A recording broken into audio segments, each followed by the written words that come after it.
Right now, at the Port of Los Angeles, the Port of Rotterdam, the Port of Sydney, and dozens of others, enormous orange and red machines are unloading the ships that keep the global economy alive.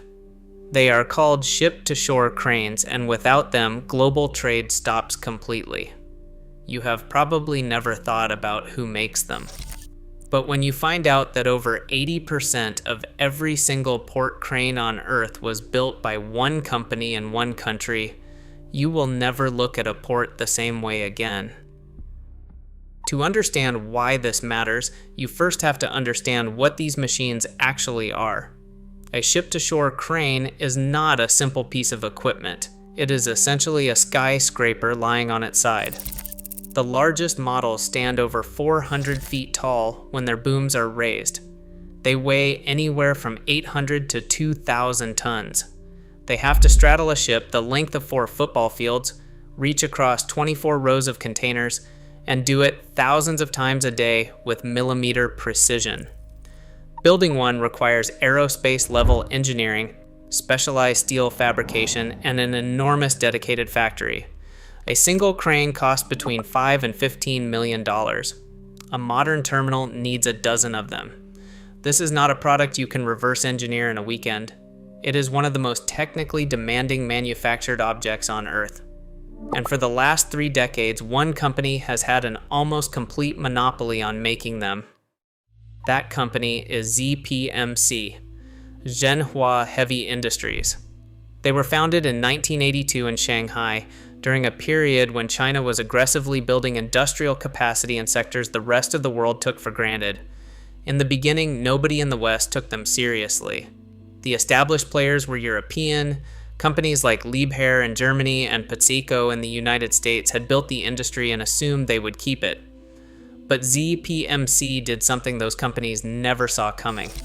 They did not just compete on price. They competed on an entirely different business model. While Western manufacturers built cranes in pieces and assembled them on site at the port, ZPMC built the entire crane in their Shanghai factory, fully assembled, and then loaded it onto a specialized heavy lift vessel and delivered it ready to operate.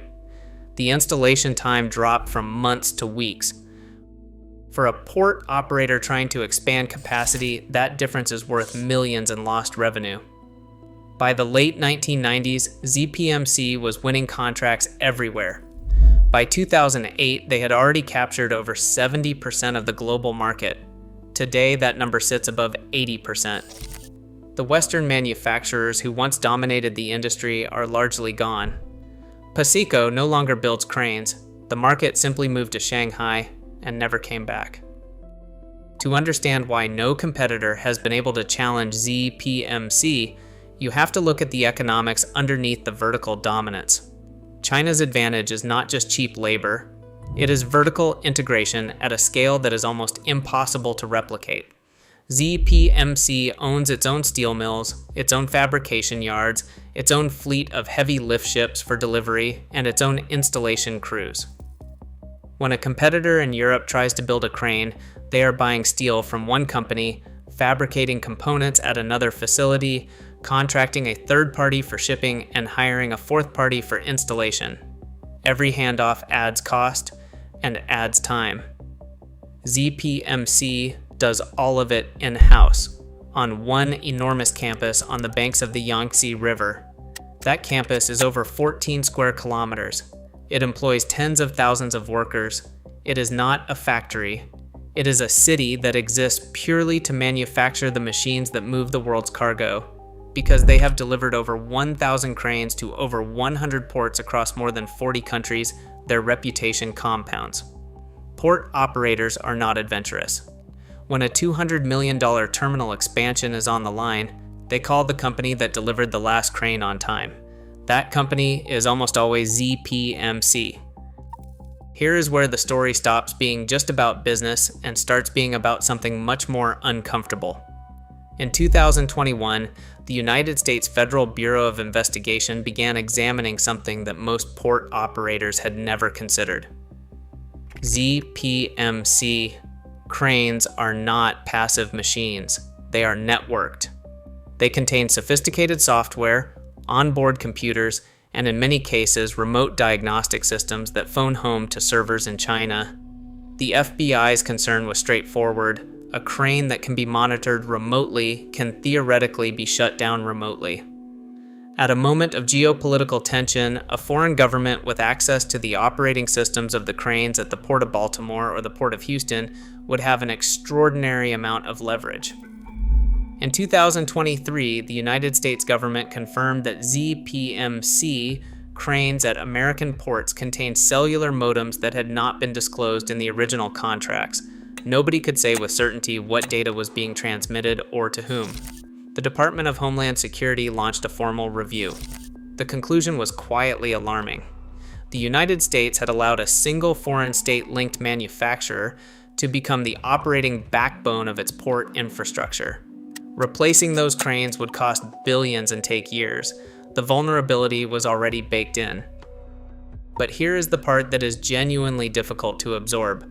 Governments did not stumble into this dependency. They chose it repeatedly with full knowledge of the alternative. Every procurement officer who signed a contract with ZPMC did so because the cranes were cheaper, faster to deliver, and technically superior to anything a domestic manufacturer could offer. In the United States, there has not been a domestic crane manufacturer capable of building ship-to-shore equipment since the 1980s. The industrial base was simply allowed to disappear. Europe is only marginally better. The same logic that handed DP World control over port terminals, and the same logic that handed Chinese factories control over container manufacturing, handed ZPMC control over the machines that make those terminals function. Short-term procurement decisions, made on 4-year budget cycles, created a 50-year strategic dependency. And like every other piece of critical infrastructure that has been quietly consolidated into the hands of a single foreign-linked operator, nobody noticed until the geopolitical weather changed. So what happens now?